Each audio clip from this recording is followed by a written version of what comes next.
Est-ce que nous pouvons juste élever nos voix tous ensemble là où nous sommes? Nous voulons prendre quelques minutes juste pour adorer notre Dieu. Nous voulons juste prendre quelques minutes pour dire encore à notre Dieu combien il est grand. Est-ce que tu peux te joindre à moi, s'il te plaît, pour adorer le Seigneur? Nous voulons adorer notre Dieu pour tout ce qu'il est pour nous. Nous voulons adorer le Seigneur parce qu'il n'y a pas de Dieu comme lui. Il n'y a pas de Dieu qui soit comme notre Dieu. Alors que tu es en train de regarder cette vidéo, je ne veux pas seulement que tu la regardes, mais j'aimerais aussi que tu comprennes que tu y es, que nous sommes dans la présence de Dieu. Et nous voulons l'adorer. Est-ce que tu peux m'aider, s'il te plaît, à élever ta voix et adorer le Seigneur? Pendant que ce chant continue à être chanté, nous adorons le Seigneur. Lève ta voix, s'il te plaît, et prie avec moi. Alléluia. Seigneur, nous voulons t'élever, ô Dieu. Nous voulons t'exalter, le Dieu qui n'a ni commencement ni fin. Nous voulons te magnifier, notre roi. Nous voulons te magnifier, celui qui n'a pas de comparable. Nous voulons t'élever, le Dieu d'Israël. Nous voulons t'élever ce soir, le Dieu d'Abraham, le Dieu d'Isaac, le Dieu de Jacob. Le Dieu qui appelle à l'existence des choses qui n'existent pas. Le Dieu qui dit un mot et la chose arrive. Seigneur, ce soir, nous voulons t'élever, nous voulons t'exalter, Seigneur. Nous voulons encore t'élever au-dessus de tout. Papa, tu es un Dieu incomparable. Tu es un Dieu insondable, invincible, inégalable, incommensurable, Seigneur.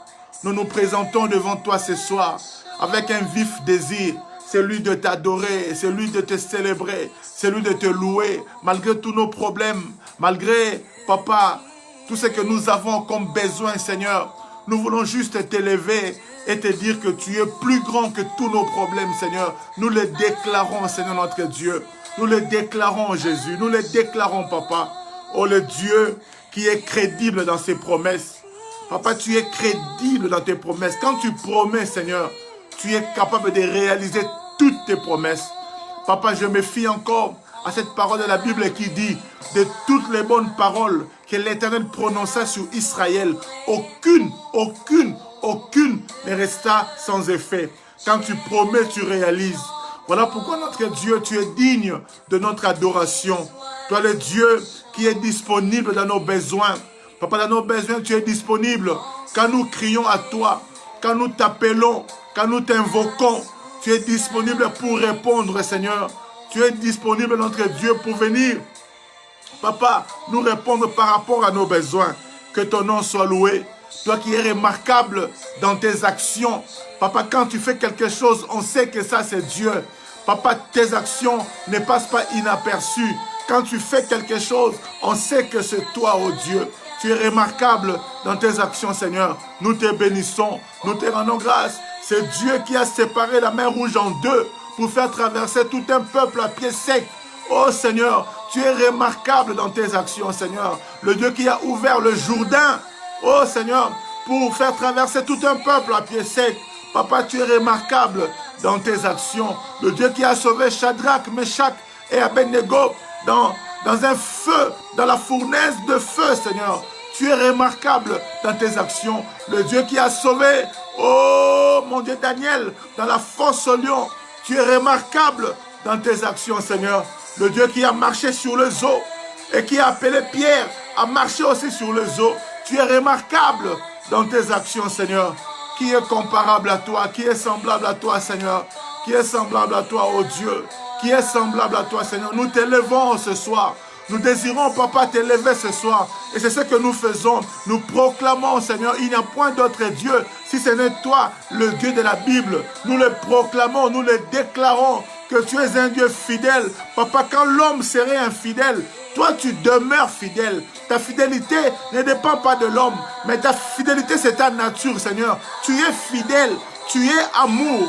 Oh mon Dieu, que ton nom soit élevé ce soir. Que ton nom soit élevé ce soir. Le Dieu grand, le Dieu tout-puissant, Elohim, El Shaddai. Nous te magnifions ce soir. Nous t'élevons ce soir, oh Dieu. Nous t'élevons ce soir, l'incomparable Dieu, l'imbattable Dieu, l'insondable Dieu, l'invincible Dieu. C'est toi, Seigneur, le Dieu de la Bible. C'est en toi que nous croyons. C'est en toi que nous croyons, Seigneur. Sois élevé à jamais. Sois élevé à jamais, notre roi. Sois élevé à jamais, notre roi. Alléluia. Merci, Seigneur. Merci de faire des choses remarquables dans nos vies ce soir. Merci de faire des choses remarquables, oh Dieu. Papa, merci de mettre ta touche. Merci de mettre ta touche, oh Dieu. Merci de mettre ta touche dans nos vies, Seigneur. Quand tu mets ta touche dans nos vies, les choses changent. Oui, Seigneur. Quand tu mets ta touche dans nos vies, les choses changent, oh Seigneur. Merci, Seigneur. Ce soir, nous nous présentons encore devant toi avec la soif de te voir, avec la soif de te connaître, oh Dieu, avec la soif, Seigneur, Papa, de vivre encore tes actions dans nos vies. Oh, que ton nom soit élevé à jamais. Que ton nom soit élevé à jamais, Seigneur. Alléluia. Gloire au Seigneur. Gloire au Seigneur. Gloire à Dieu. Que le Seigneur nous bénisse abondamment. Je voudrais une fois de plus dire bienvenue à tous et à chacun dans ce programme de l'école de la foi. Je remercie vraiment le Seigneur qui nous a inspiré ce programme. Mine de rien, nous sommes en train d'arriver pratiquement à la moitié de ce programme. La première semaine de ce programme, j'ai eu à travailler seul matin, midi et soir. Et cette deuxième semaine, Dieu nous a fait grâce d'avoir avec nous le prophète Christian qui nous fait énormément du bien. Ce midi, nous avons encore été dans l'école de la prière. Dieu nous a vraiment bénis. Et je rappelle à chacun que le prophète Christian sera encore avec nous demain à midi. Et puis, il va conclure les dimanches à 19 h. Donc, le dimanche à 19 h, ce n'est pas moi qui vais animer l'école de la foi, mais c'est le prophète Christian qui va animer l'école de la foi, au fait, pour conclure l'école de la prière. Et puis, la semaine prochaine, nous aurons encore un autre invité de taille, le pasteur Nestor Mingina de la RDC. Il va nous parler à partir de Kinshasa chaque midi, de 12 h à 13 h. Soyez connectés. Vous allez recevoir la bénédiction Made Kinshasa. Et je crois de tout mon cœur que Dieu nous fera encore du bien. Et puis, le vendredi prochain, il va travailler midi et soir. Donc, il va travailler à l'école du midi et le soir de vendredi, samedi et dimanche, le pasteur Nestor Mingina va encore nous bénir. Vous savez, je suis dans la joie. Quand j'entends les hommes de Dieu parler, moi, ça me fait plaisir. Vous savez, l'humilité, je l'ai souvent dit, l'humilité doit nous pousser à croire que si Dieu passe par nous pour parler aux autres, Dieu peut aussi passer par les autres pour nous parler. Donc, c'est très important comme serviteur de Dieu de temps en temps de s'asseoir aussi et d'écouter les autres. Et ça nous fait du bien. Vraiment, j'ai béni le Seigneur pour l'intervention du prophète Christian et j'ai béni le Seigneur pour l'intervention du pasteur Nestor qui va intervenir, lui, la semaine prochaine.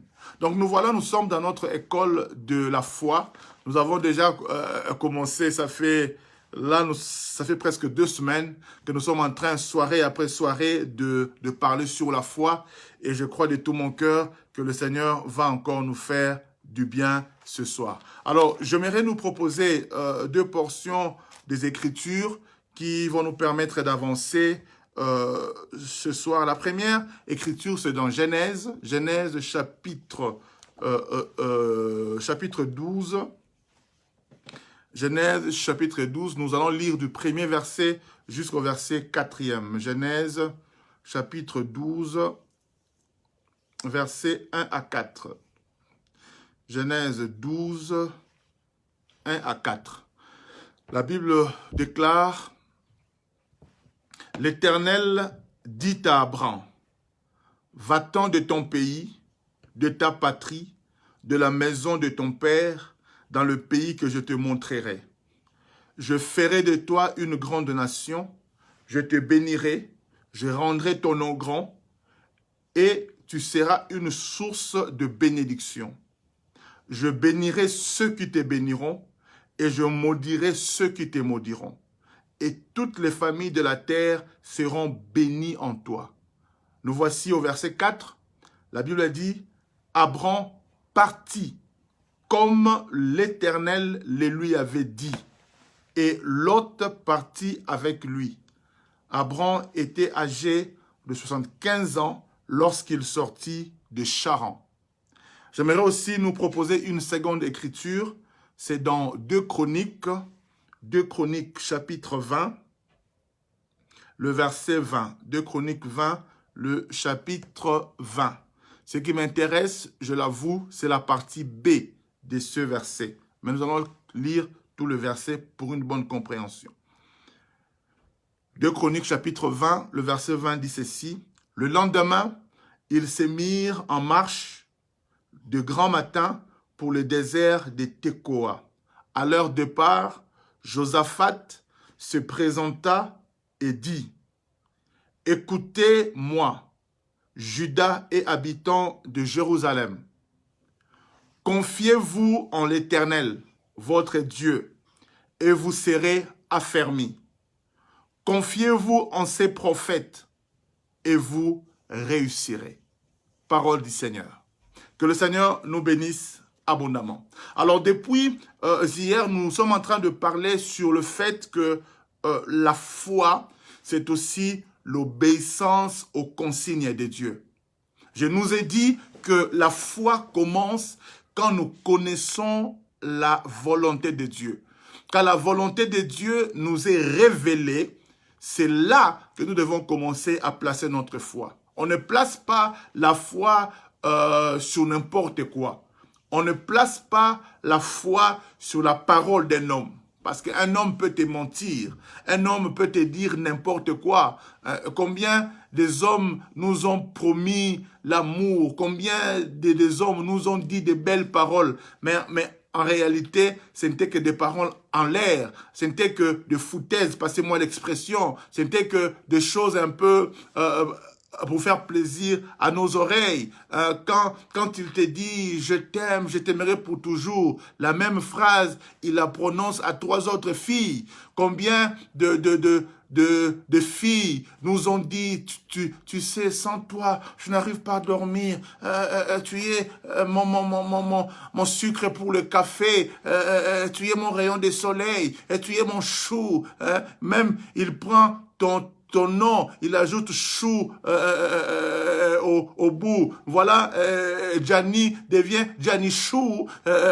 Tu vois, Shadrach devient Shadrach Chou. C'est-à-dire, quand il dit Gianni Chou, il a aussi 5 autres personnes à qui elle ajoute des chou. C'est-à-dire, combien des hommes, combien de femmes nous ont transformés, nous ont menti. C'est-à-dire, on ne peut pas parler de foi par rapport aux paroles d'un homme. Tu ne peux pas placer ta foi parce qu'un homme t'a dit. Non, non, non. Ce n'est pas de cette foi-là que nous sommes en train de parler. Nous sommes en train de parler de la foi sur la parole de Dieu. Quand Dieu te promet, tu peux lui faire confiance. Tu peux faire confiance en ce que Dieu te dit. Mais il y a une chose, faire confiance est une chose, obéir à l'instruction de Dieu est une autre chose. Nous voyons dans ce que nous venons de lire ici, Dieu appelle Abraham, parce qu'il n'est pas encore Abraham, il est encore Abraham. Dieu appelle Abraham et il lui dit, quitte, je vais relire ça pour ne pas que je me trompe. Dieu appelle Abraham, il lui dit, va-t'en de ton pays, de ta patrie, de la maison de ton père, dans le pays que je te montrerai. Écoutez maintenant le verset 2, je ferai de toi une grande nation, je te bénirai, je rendrai ton nom grand, tu seras une source de bénédiction. En fait, Dieu lui promet des choses. Mais la promesse de ces choses-là, la promesse est liée au fait que Abraham devait quitter la maison de son père. Donc si Abraham, qui est devenu le père de la foi, n'avait pas obéi, parce qu'au verset 4, où nous nous sommes limités, la Bible nous confirme effectivement qu'Abraham avait obéi. Au verset 4, la Bible dit, Abraham partit, comme l'Éternel le lui avait dit. Au fait, la foi d'Abraham, ce n'est pas seulement qu'il ait cru aux promesses de Dieu. La foi d'Abraham se manifeste parce qu'il a cru, mais aussi parce qu'il a obéi à l'ordre de Dieu. Au fait, parce qu'il a cru que ce que Dieu lui avait promis, Dieu était capable de le faire, sa foi, sa croyance, sa confiance aux promesses de Dieu a fait qu'il a accepté d'obéir à Dieu, d'aller dans une terre qu'il ne connaissait pas, d'aller vers des lendemains incertains. Humainement parlant, Abraham ne savait même pas où il allait. Ça va se passer comment? C'était un très grand risque que Abraham prenait. Et non pas seulement qu'il est parti seul, il a embarqué sa femme pour que sa femme puisse partir avec elle. Yaya, la foi nous amènera toujours à poser quelques actes risqués. La foi est un risque. Mais la foi est un risque mesuré, dans la mesure où nous connaissons en qui nous plaçons notre confiance, en qui nous plaçons notre foi. Ce n'est pas que nous plaçons la foi sur n'importe quelle parole ou sur n'importe qui, mais nous plaçons notre foi en Dieu. Yaya, Dieu ne trompe jamais. Les hommes peuvent tromper, mais Dieu ne trompe jamais. La Bible déclare ceci, sa renommée, la renommée de Dieu, la renommée de Elohim s'est accrue à cause de l'accomplissement de ses promesses. Yaya, Dieu tient toujours ses promesses. Voilà pourquoi sa renommée s'est accrue. Tellement qu'il a toujours tenu parole. Tellement tout ce qu'il dit, il le réalise. Voilà pourquoi même nous aujourd'hui, nous continuons à lui faire confiance. Nous continuons à lui faire confiance. Pourquoi? Parce que nous croyons que ce que Dieu a fait hier, il peut aussi le faire aujourd'hui. Je n'ai jamais entendu quelqu'un à qui Dieu avait fait la promesse et que Dieu n'a pas réalisé. Dieu n'est pas comme des hommes qui peuvent avoir la bonne volonté. Un homme peut te promettre avec une bonne volonté, mais plus tard, il devient incapable de tenir sa parole. Dieu, non pas seulement qu'il a la bonne volonté, mais il a aussi la capacité. Non pas seulement qu'il veut, mais il peut aussi. Donc voilà pourquoi tu peux totalement lui faire confiance. Abraham a fait confiance à Dieu. Et la confiance qu'il a placée aux promesses de Dieu a fait que Abraham a obéi à Dieu. Yaya, tu ne peux pas dire que tu as foi en Dieu si tu ne sais pas obéir à Dieu. Au fait, l'obéissance à Dieu démontre que nous lui faisons confiance. Parce que Dieu va nous demander parfois des choses qui nous coûtent. Quitter la maison de son père, quitter sa patrie. Au fait, vous savez, quand on a déjà une certaine habitude, on est habitué, on a nos repères. Faire un changement aussi démesuré, Yaya, ce n'est pas facile. Et en plus, tu n'es plus un jeune homme. Abraham avait 75 ans. À 75 ans, tu demandes à quelqu'un d'aller recommencer sa vie, d'aller dans une terre inconnue, aller à l'aventure. Quand on a 20 ans, on peut aller dans quelques aventures. Mais quand on a 75 ans, Yaya, commencer une nouvelle aventure. Mais c'est un très gros risque. Mais Abraham a obéi. Yaya, la foi nous demandera toujours de manifester notre obéissance. Si nous croyons en Dieu, alors nous devons obéir à ses instructions. Hier, je vous ai parlé de Naaman. Naaman était venu avec une attente que je serais guéri. Il est venu avec son offrande pour manifester son attente, pour manifester qu'il croyait en Dieu. Mais Naaman n'aurait pas eu de miracle s'il n'avait pas obéi à l'instruction de l'homme de Dieu. Quoi qu'il avait confiance en Dieu, quoi qu'il avait une offrande, mais cela n'excluait pas, ne l'exemptait pas à l'obéissance aux instructions de l'homme de Dieu. Yaya, l'obéissance, c'est ce qui démontre vraiment notre foi. Du reste, la Bible déclare ceci, Dieu dit, je préfère l'obéissance que le sacrifice. L'obéissance vaut mieux que le sacrifice. Celui qui croit vraiment en Dieu, alors doit obéir à la parole de Dieu, doit obéir aux instructions de Dieu. Celui qui n'obéit pas à la parole de Dieu, celui qui n'obéit pas aux instructions de Dieu, ne me dis même pas que tu as la foi. Non, non, non, tu n'as pas la foi. Tu as autre chose. Peut-être que le poumon, peut-être que mais pas la foi. Pas la foi. C'est lui qui a la foi. C'est lui qui a la confiance en Dieu. C'est lui qui fait confiance à Dieu. Lui obéit. Lui obéit même aveuglement. Voyons même quand il s'agit de l'amour. Vous savez, une femme qui croit en son mari peut le suivre même au désert. Une femme qui croit en son mari peut quitter la villa de ses parents pour aller dormir sur la natte de son fiancé. Parce que elle l'aime, parce qu'elle a confiance en son mari. Elle est capable de quitter la villa de ses parents pour aller habiter dans la bicoque de son fiancé. Pourquoi? Parce que son fiancé lui fait des promesses et elle croit. Quand nous croyons aussi en Dieu, et puis si nos fiancés peuvent nous mentir, Dieu, lui, il ne ment jamais. Dieu ne ment jamais.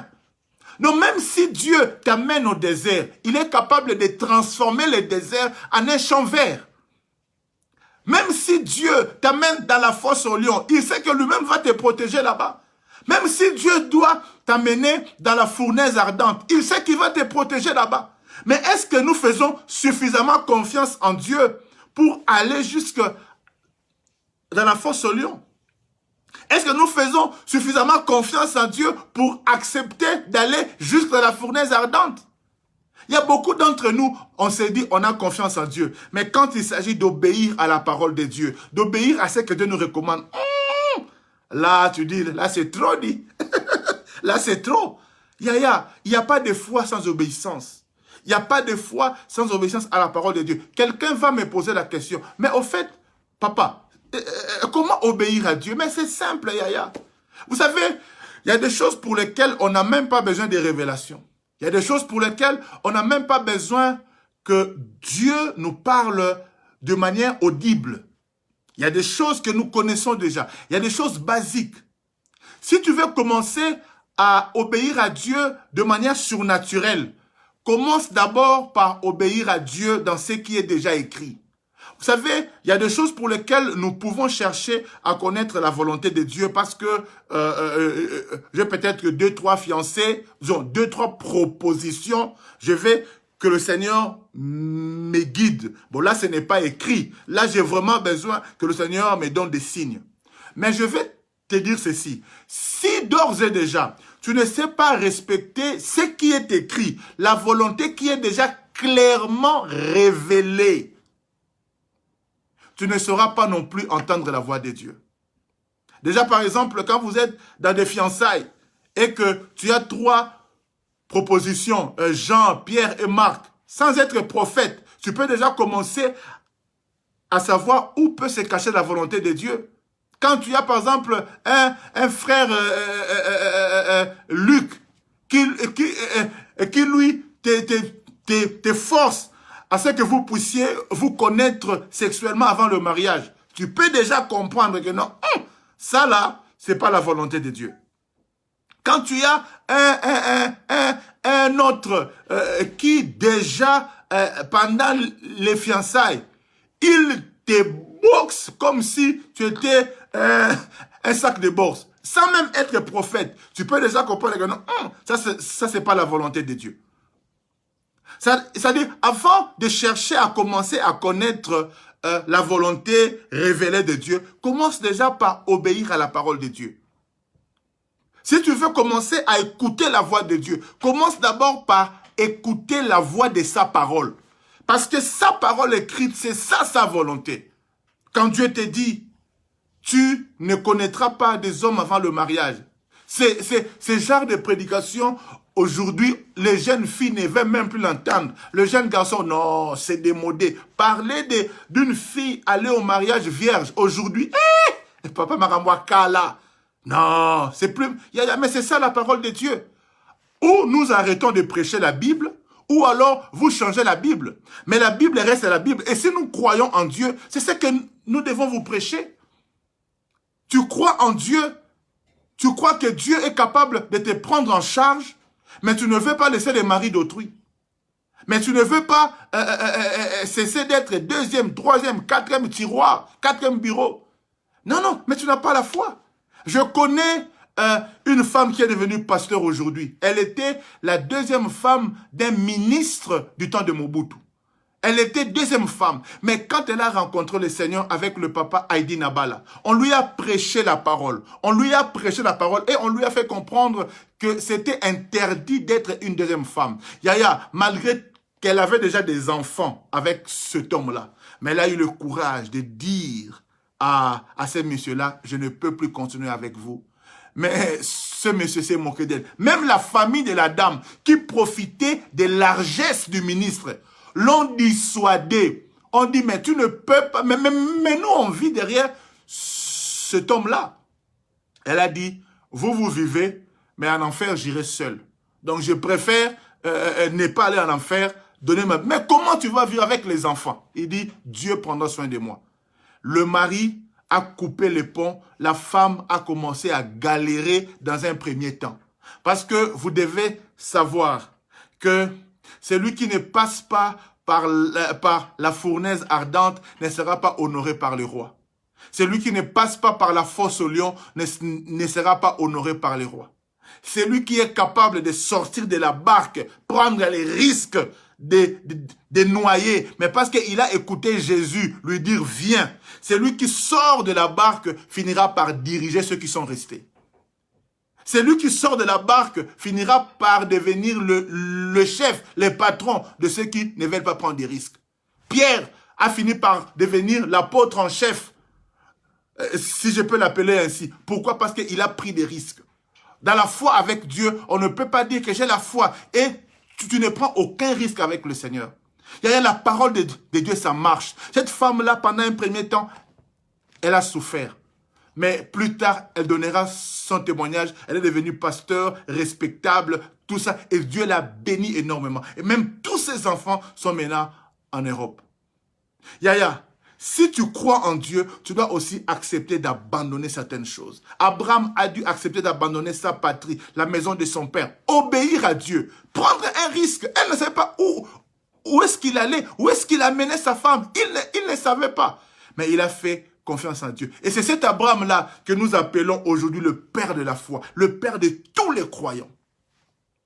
Si tu ne veux pas prendre des risques avec Dieu, si tu ne sais pas obéir à Dieu, obéir à ce que Dieu te dit, ne me parle même pas de la foi. Ne me parle même pas de la foi. La foi, c'est obéir à Dieu, prendre les risques d'obéir à Dieu. La foi, c'est faire confiance au Seigneur. Je vais ce soir nous donner quelques témoignages pour nous faire comprendre que la parole de Dieu est véridique. Nous pouvons faire totalement confiance en Dieu. Si tu crois en Dieu, tu verras aussi la main de Dieu.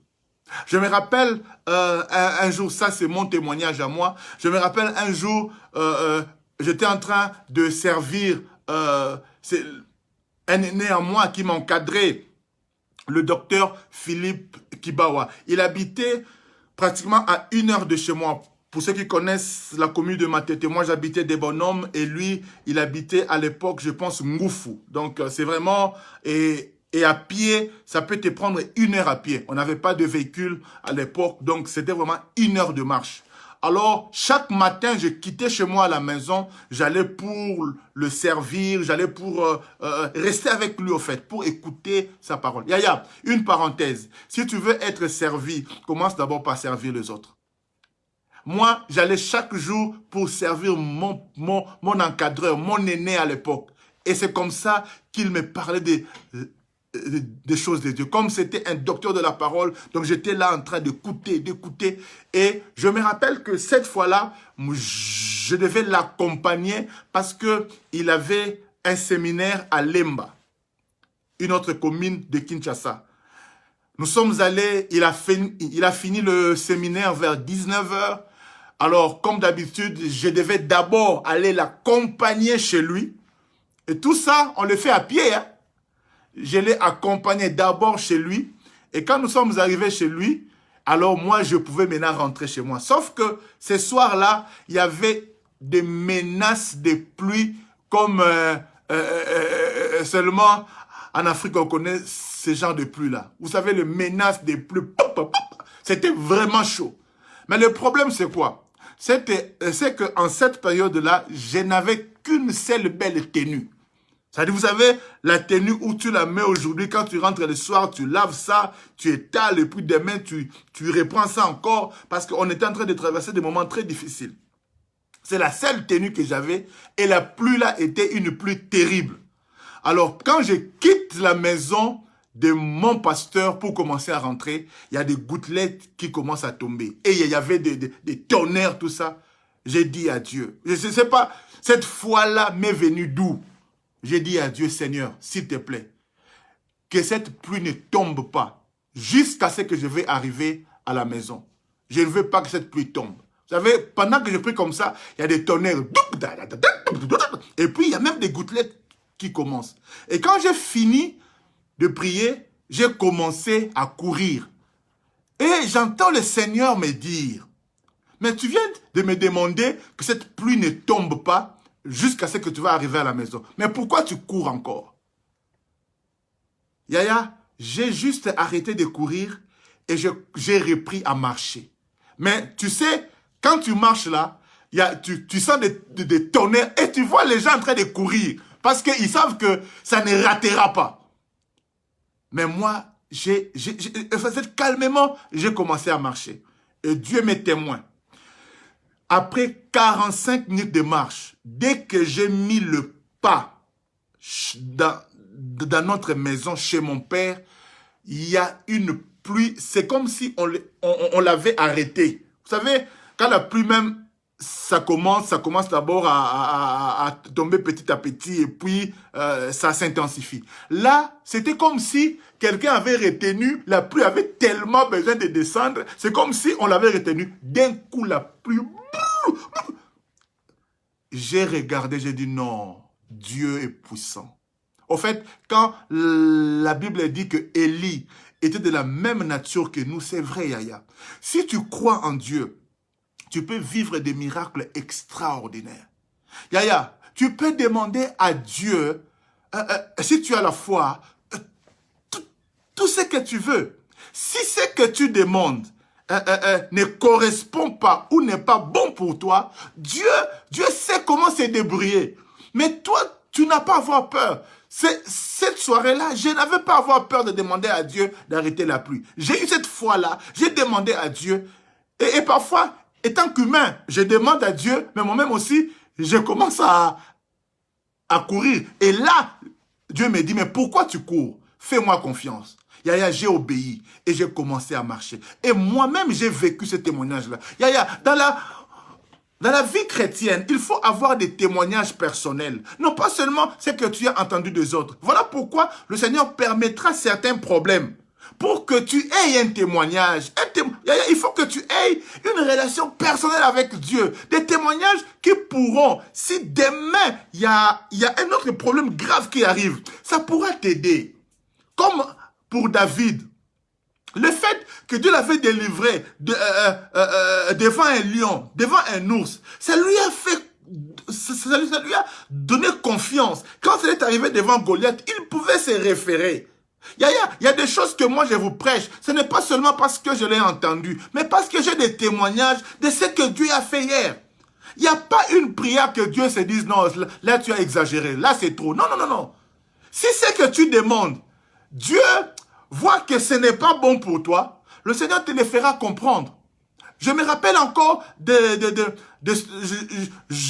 je pense que vous avez aussi entendu cette histoire d'un pasteur qui a demandé à Dieu alors qu'il avait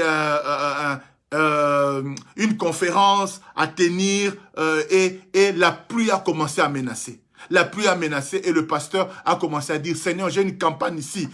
Vraiment, il faut que les gens croient en toi. Pas de pluie, plus de pluie. Et malgré qu'il priait comme ça, la pluie a commencé à tomber. Une forte pluie. Le pasteur était déçu. La campagne était perturbée. Les gens ont fui, se sont dispersés. Et le pasteur, vraiment, il rentrait chez lui abattu, déçu. Il se disait, Seigneur, tu m'as trahi. Seigneur, tu m'as trompé. Seigneur, vraiment. Et puis, en rentrant, il arrive juste dans sa rue. Et quand il arrive dans sa rue, il y a toute la foule qui vient commencer à l'accueillir. Vraiment, tu es un homme de Dieu. Vraiment, Dieu est avec toi. Non, nous croyons à ton Dieu. Vraiment, nous croyons à ton Dieu. Lui-même ne comprenait pas.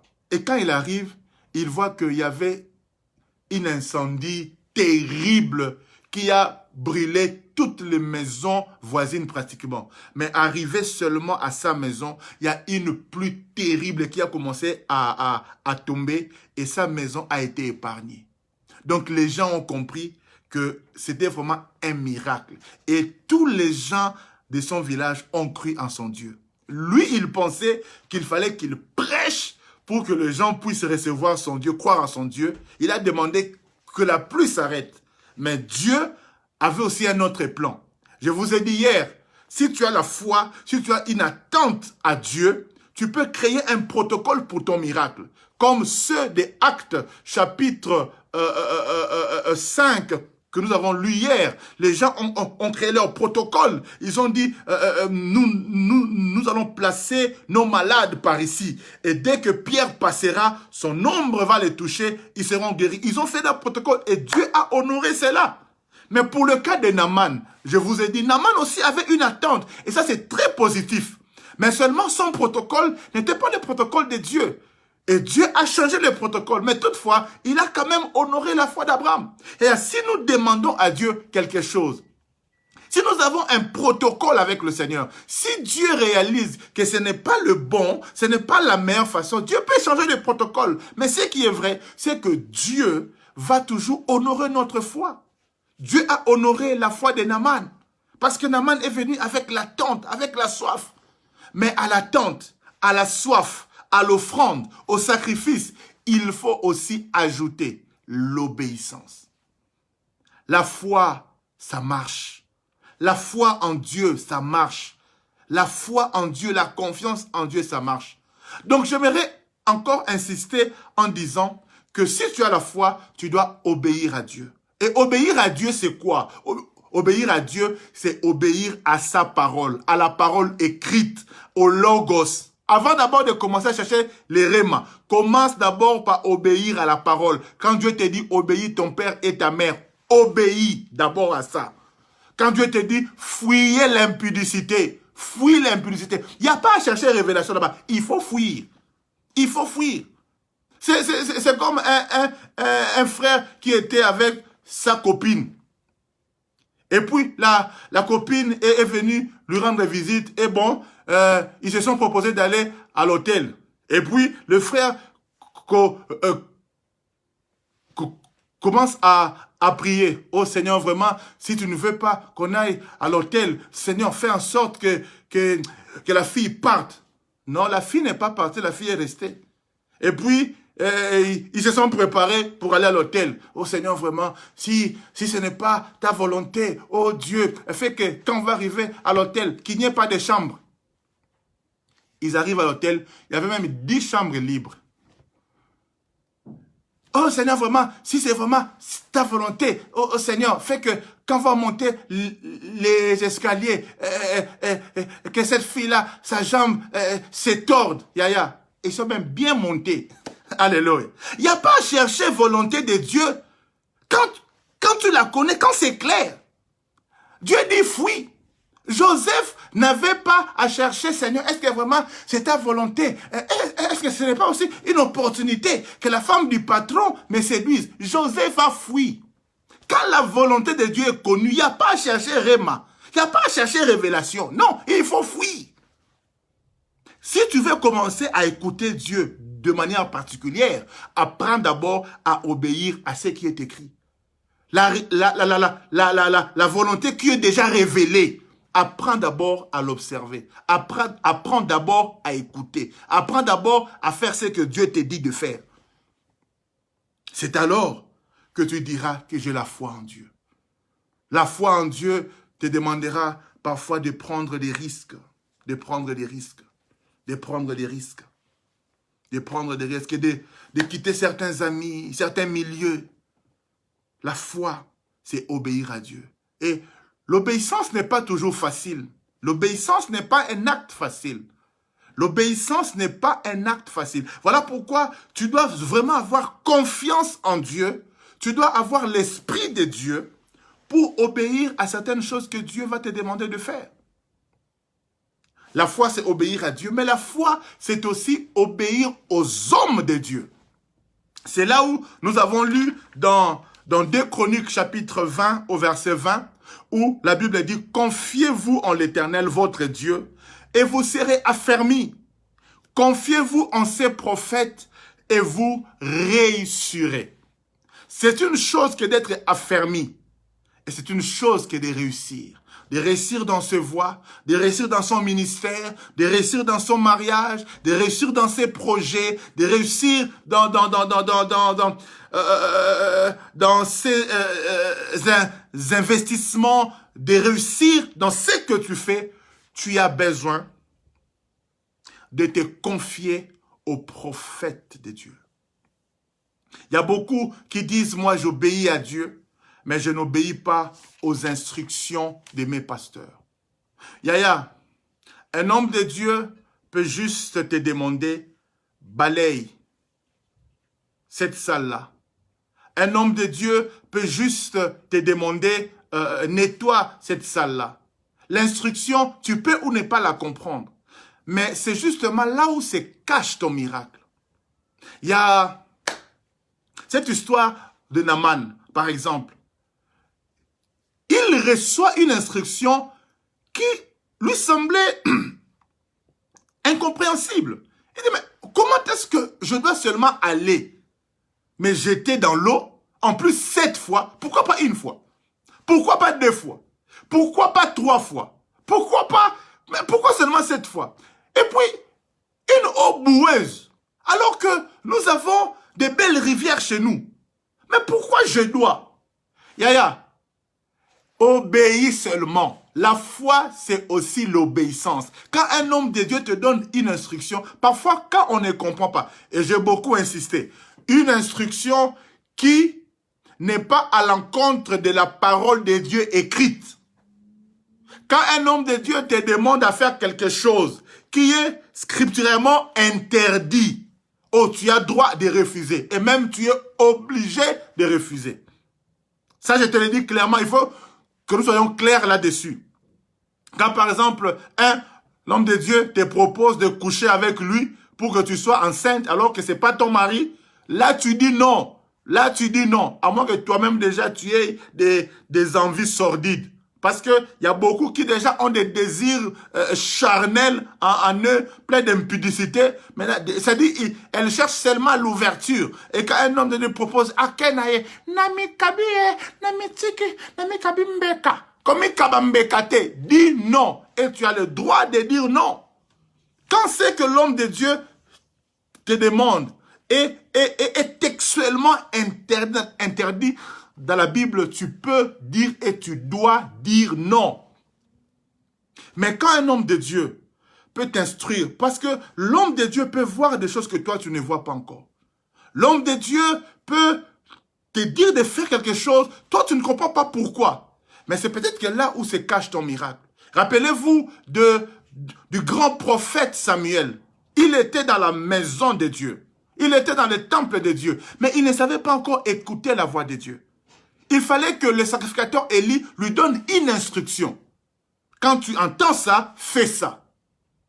Et quand Samuel a obéi à l'instruction du sacrificateur Élie, c'est là où que ses oreilles se sont ouvertes. C'est là où que sa compréhension de Dieu. C'est là où que la connexion au surnaturel s'est établie.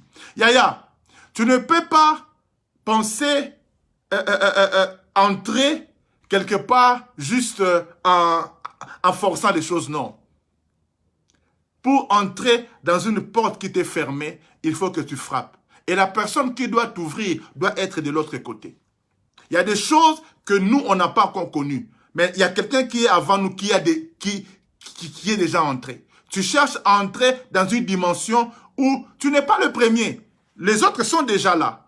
Alors, celui qui est là, c'est celui qui doit t'ouvrir la porte. Et pour qu'il t'ouvre la porte, il faut que tu arrives à obéir à ses instructions.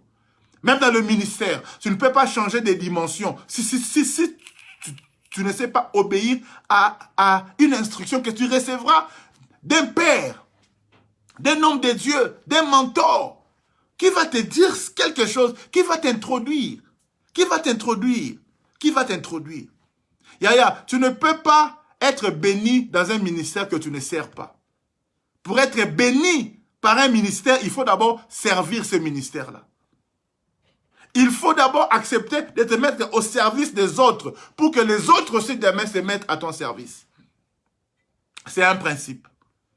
Le centenier a dit à Jésus, « Moi, j'obéis à mes supérieurs. » Mais pour que...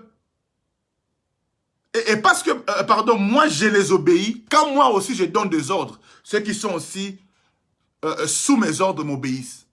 Ils m'obéissent parce que moi aussi, j'obéis. Yaya, la foi, ça marche comme ça. Tu veux que les choses naturelles t'obéissent, quand tu ordonnes, tu veux que les choses arrivent, alors apprends aussi à respecter d'abord le surnaturel. Quand Dieu ordonne, toi obéis. Quand tu ordonneras aux choses naturelles, les choses naturelles aussi t'obéiront. Voilà pourquoi même quand tu dis argent, viens, prospérité, viens, enfant, viens. Oui, tu as la foi. Mais ça ne t'obéit pas. Pourquoi? Parce que toi-même, tu n'obéis pas à leur Dieu. Rappelle-toi que l'or et l'argent appartiennent à Dieu. Rappelle-toi aussi que le fruit des entrailles est une bénédiction qui vient de l'Éternel. Tu veux que l'argent t'obéisse? Obéis d'abord à son maître. Tu veux que les enfants viennent? Obéis d'abord à celui qui donne les enfants. C'est alors que quand tu ordonneras, les choses vont venir. Ton obéissance à Dieu fera en sorte que les choses matérielles aussi t'obéissent.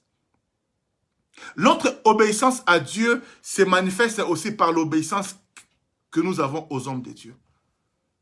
Il y a des frères aujourd'hui qui servent au palmier. J'ai béni Dieu pour les enfants qu'il m'a donnés.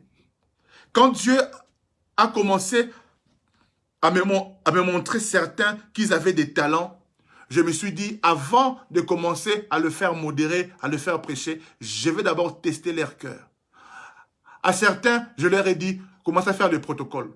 À d'autres, balayer le local. Tu vois des papas, mais qui se mettent à balayer le local. Et moi, je les observais. Au fait, mon objectif avec eux, ce n'était même pas de les laisser en train de balayer, mais je voulais seulement voir s'ils pouvaient obéir. Je voulais seulement voir quel était l'état de leur cœur.